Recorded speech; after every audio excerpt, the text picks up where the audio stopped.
Everyone, it's Uday Repo, and welcome to The Explainer. We need to talk about something really serious happening right now. A huge peace deal, one that was supposed to end a war, might be completely falling apart. Is it already broken? That's the terrifying question we're tackling today.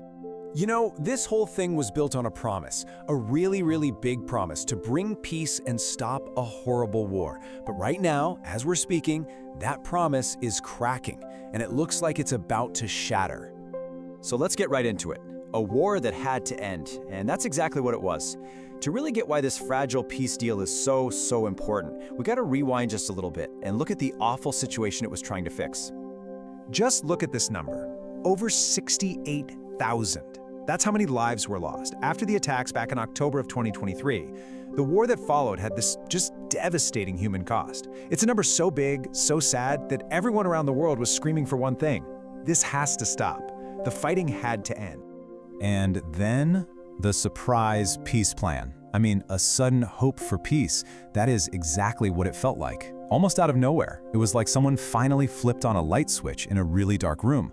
The United States helped put together this plan, and suddenly there was a real chance for things to change. And you know what's just wild? How fast it all came together. Seriously, on September 29th, the plan is announced. By October 9th, it's signed.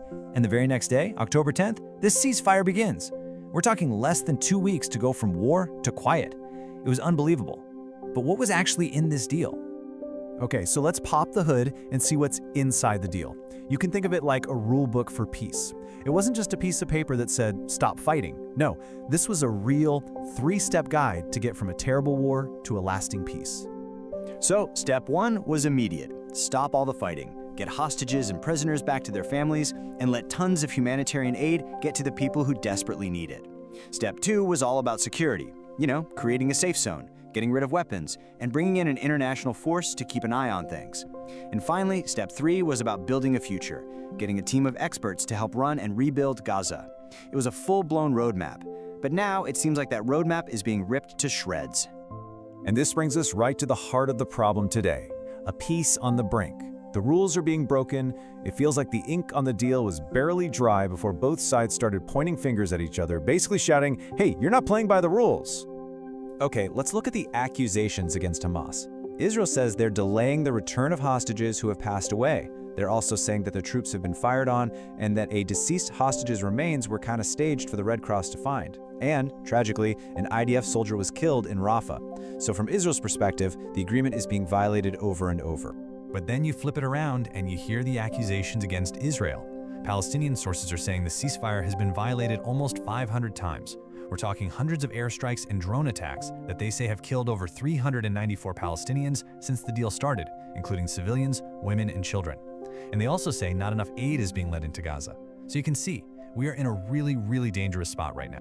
So what happens now? That is the big question, isn't it? You've got both sides blaming each other. You have violence starting up again, and that beautiful, hopeful peace plan, well, it is hanging on by a single thread, and it feels like it's about to snap. Right now, the whole world is holding its breath. You've got people from the US, Egypt, and Qatar desperately trying to patch this thing up, trying to save the deal before it completely collapses. It's a mad dash against the clock, and it leaves all of us with this one giant flashing question mark. Can a broken peace be fixed? I mean, what do you think? Is it actually possible? When all the trust is gone, when the promises are broken, how do you even start to put the pieces back together? And this isn't just some random question, right? The answer will affect millions and millions of real people.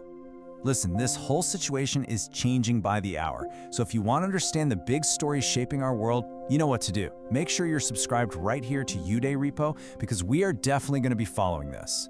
We're going to keep tracking every single development.